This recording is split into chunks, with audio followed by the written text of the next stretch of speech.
Something that's quite dear to my heart, actually, is good leadership. And the reason is that, in my opinion, I think this is one of the biggest differentiators between good companies and bad companies. And it's not simply about having a good working environment, having an environment where staff members, however you want to describe them, have a work environment where they feel that it supports them, and also there's room to make mistakes. I think that's a very big one because we'll make mistakes. Basically, the only people who don't make mistakes are those who don't do anything. So making mistakes is bound to happen. So what's more important is how do we deal with those? And in a bad environment, people will try and hide their mistakes, whereas in a good environment, they'll put their hand up, be upfront about it, and then you can deal with it. And that, to me, is certainly one really important differentiator between a good environment and a bad environment. And I think as a manager in that situation, if you have people putting their hand up and saying, I screwed up and this is what's gone wrong, you have opportunity to fix it. It might be just something to do with that person. It might be coaching. It might be changing company procedures, however it's done. But there is opportunity to immediately remedy the situation and stop it happening in the future. If you have the kind of situation where people are fearful of owning up to a mistake and they try and cover it up, you just don't know how much rot is getting into that organization. I will guarantee it will be a lot. So that's one aspect of good leadership for me. The other one, because there are really two of them that jump out, and I'm sure there are others, and you're very welcome to write back to me, comment, whatever you want to do. But the other one is staff retention. And for a lot of companies, it's a big issue. It's something that I've heard companies brag about sometimes, but the company I have in mind, they had a certain group of people in a support type environment, and without wanting to sound unfair about them, they'd probably have difficulty finding jobs elsewhere. They wouldn't really know how to even go about it. Whereas the people at the sort of pointy end of the business, the salespeople, they had a revolving door of staff, and it was causing a lot of disruption to the business because obviously I'm doing this from the perspective of sales and sales management. And if you're losing salespeople, what tends to happen is, first of all, for clients who are long-term clients, you want to have a good relationship with them, a nice, steady relationship. And a lot of the people that you're going to be dealing with as clients tend to identify a particular person with a particular company, and they don't like it when that person changes. They kind of draw back a little bit. And if you get it happening too regularly, you're really going to undermine that relationship with that client. So that's the first problem with the revolving door. Secondly, with taking on any new hire, it takes somebody a little bit of time to get fully up to speed. It might be on the products or the solutions that you're offering. It might be on company procedures, how different things are done, whatever it is. But there is always that lead time where if you are the manager responsible for them, typically it will fall to you to make sure that they have the support they need, they have the education they need, and that they're settling in okay, and they're kind of fitting in, and hopefully you're going to have a good long-term relationship. If you have staff continuously leaving, then you are constantly in that recruiting phase, in that new starter phase, and that takes up a lot of time. And I can vouch for that from my own experience. And certainly recruiting is just one of those activities I absolutely hated. It would just stop me from doing my main job, which was to make money for the business, for my staff, for myself. And I was constantly having to go off and go through resumes. Even if somebody had pre-screened candidates for me, I would often find that the people who were doing the recruiting really didn't understand what I wanted unless I sat down with them first, had a good face-to-face, and then we could go somewhere productive. If I even had a guy turn up for an interview, which I didn't even know about, the recruiter decided to just send him along. So the point is, there's a lot of distractions that stop you as the sales manager, as the leader in that part of the business, to get on and do your job. The constant distractions. And of course, what can also happen is you have gaps where the previous salesperson has left, you haven't got the new person in place. So how do you cover that gap? Do you get other salespeople to fill in? And then you've got to deal with how they're rewarded because they're having to take time away from their people. Something I would often do because I was dealing with, this was in Australia, so it's quite hard actually for other salespeople to cover because geographically you're well split up. We tended to have sales staff focused on certain states, and that's quite a large physical area. So more often than not, it would lead to me following up inquiries and doing sales calls to plug that gap, which of course took me even further away from the job I wanted to be doing. So I think understanding leadership, particularly as a sales manager, and look, I don't know if you're listening to this, if you are a sales manager, if you've been a sales manager for a long time, if you're very new to the role. And the purpose of this is simply to share some insights I've got from my experience of doing it. And hopefully they will resonate with you. Maybe they won't. But there you go. The information is there. So one of the first things that I learned as a manager is that the most important thing you can do is to let your staff feel heard, because there are always issues. From time to time, issues are going to come up. It might be about a commission. It might be if it's a split commission, if something's happened, if a sale has gone to one area, but a guy in another area did all the work, or a lady in the other area did all the work. All these kind of things. That can be part of it. It might be, there are just so many things that can come up. So as a manager, what's the most important thing to do when these things do come up? And to me, it's for that person to feel heard. So what I would do, I'm a big believer in sitting down with people face to face, and that's staff, it's clients, everybody. That's how I like to communicate with people. And I would always sit down and I would let them talk.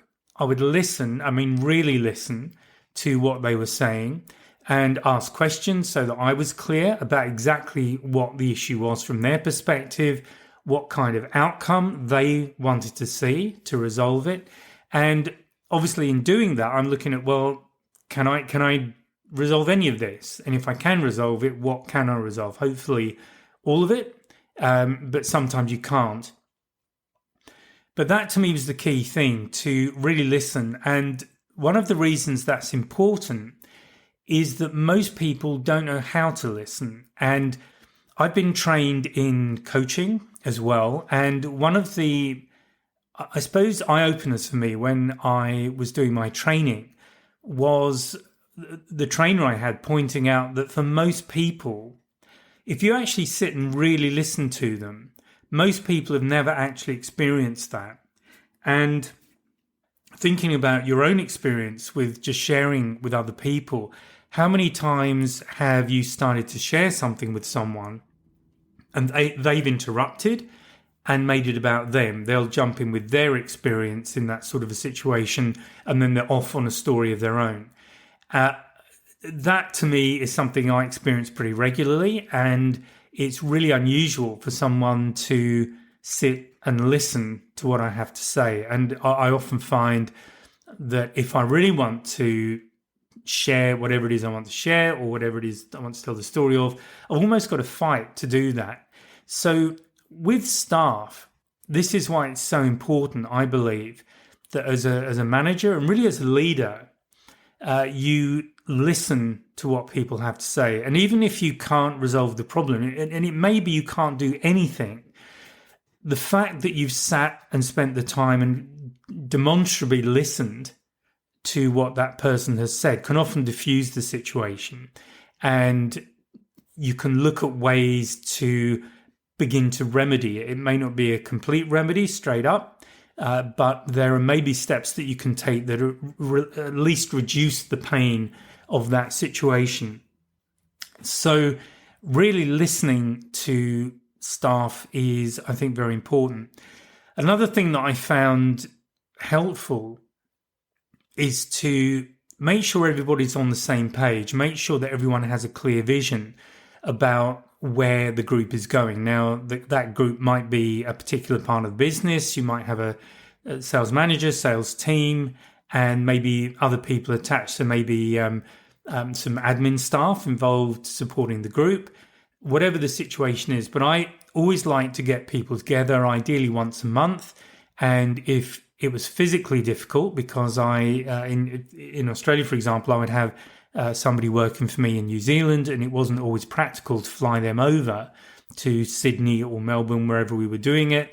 Usually the in-country staff, they would come over from wherever they were located, and we would maybe combine that meeting with some training, maybe joint customer visits, because sometimes it's useful for salespeople to spend time with other salespeople who they work with and then kind of debrief afterwards, because it's a way of sharing experience, learning, all those kind of things.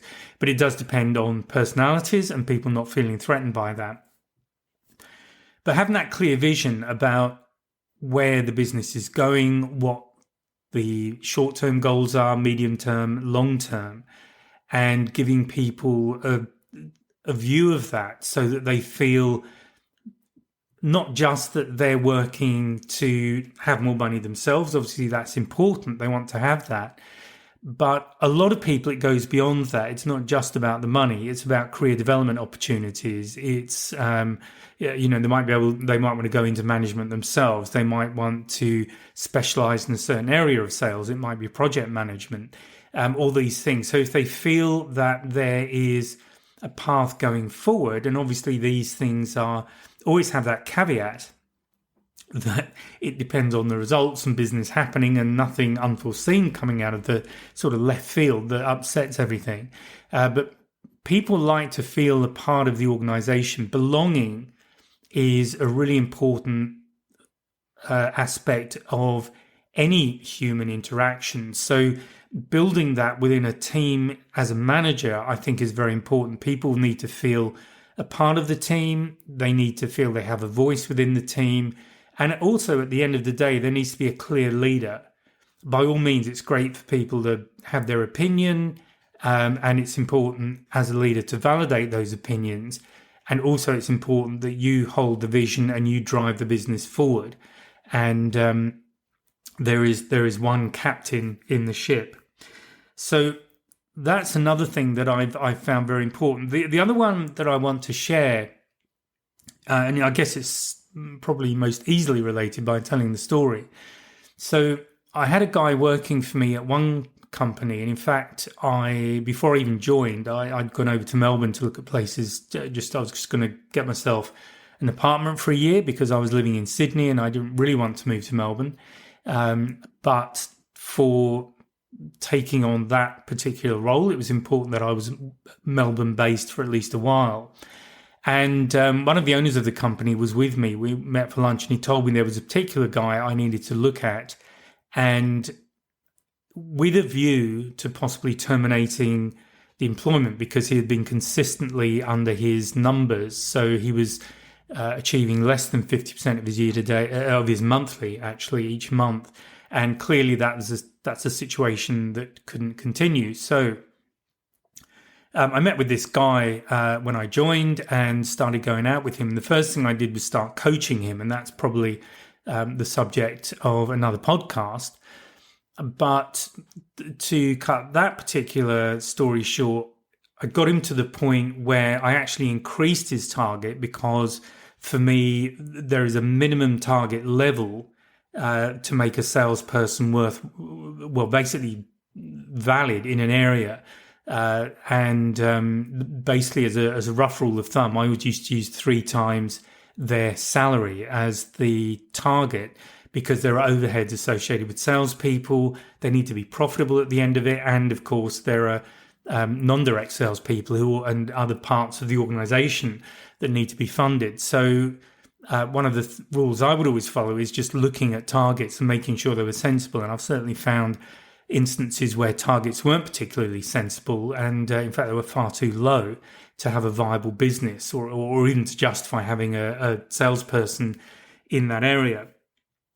So that's kind of the background to the story with this guy. And anyway, I'd gone back to Sydney, and I had a call from the managing director who I reported to, and he basically told me that this guy was becoming a little bit disruptive in the office. When he was in the office, he often would bother to shave. He basically looked scruffy, and that there were certain standards that within that business that they wanted to maintain, and he was falling short of them. And unfortunately, the managing director's answer to most things was to put people on report, which is something I've never gone along with. I've always felt there were better ways to handle things. So I basically said to this guy, no, we're not putting him on report, but let me deal with it. And all I did was I gave this guy a ring and I said, look, I know that you've got an area here and I know you want to develop your career and I know you want to move into management.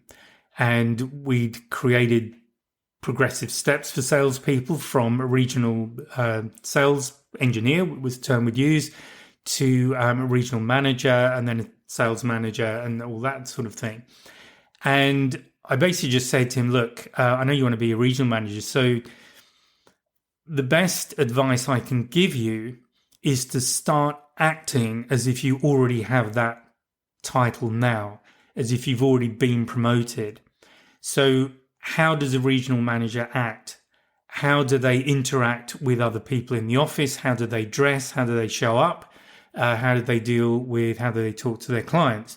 I want you to imagine that, and I want you to step into that role from now, because when you do get promoted, the situation will be that people would just think you were already in that role and perhaps even be surprised that you hadn't been promoted until then. So that was essentially the advice I gave him, and it did work very well, actually. I had a phone call from the managing director a couple of weeks later, basically asking what I'd said to him, because the guy had totally turned around his whole attitude, and he was showing up professionally. Everything he was doing was professional. It was just a complete change from where he'd been.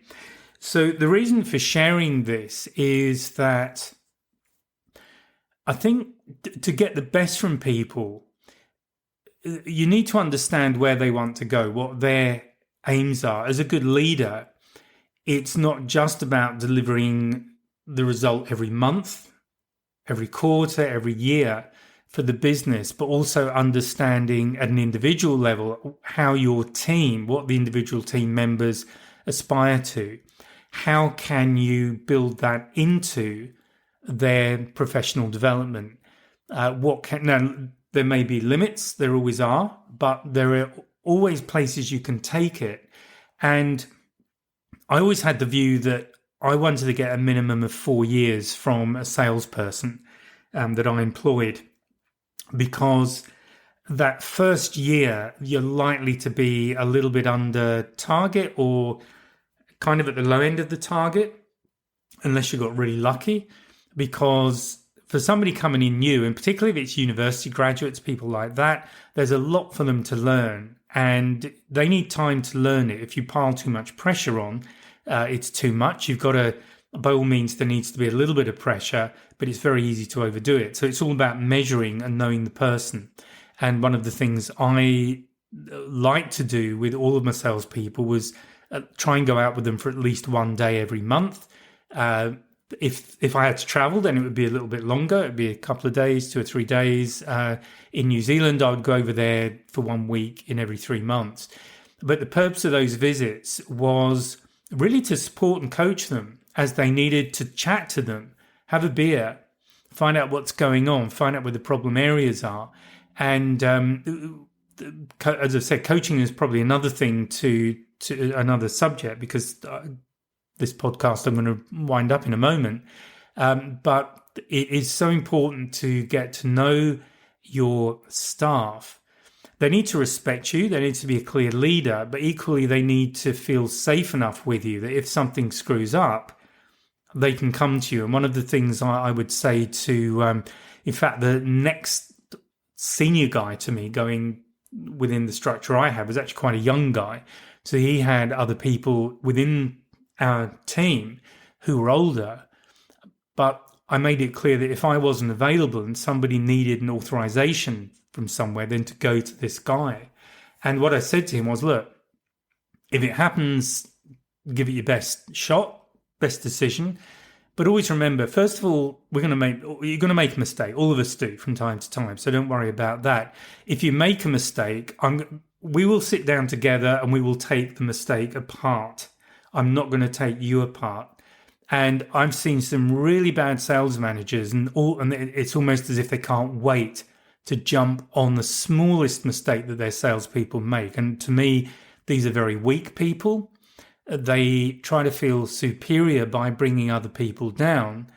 And what I've always found is that the strongest and the best people to be with are the people who allow those around them to make mistakes, and then you just sort it out.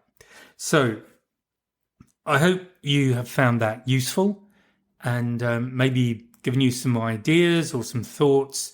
And as always with the podcast, you are most welcome to drop me an email, graham@salescraft.training, with any subjects you would like me to have a chat about and share my experience. I may not be able to share much on some of them, but I'm always happy to give it my best. So that's it for now. I'll speak to you next time. If you found this podcast useful and hopefully it's got you thinking, please sign up to my mailing list. There's a link in the description where you can just sign up and I'll keep you informed of what's going on. There's also a link to a free 1-hour webinar. It's an on-demand webinar and I'll take you through 3 things you can do right now to improve your sales confidence, and that includes handling objections and closing the sale. So please check out the links and please join the mailing list, and I'll speak to you next time.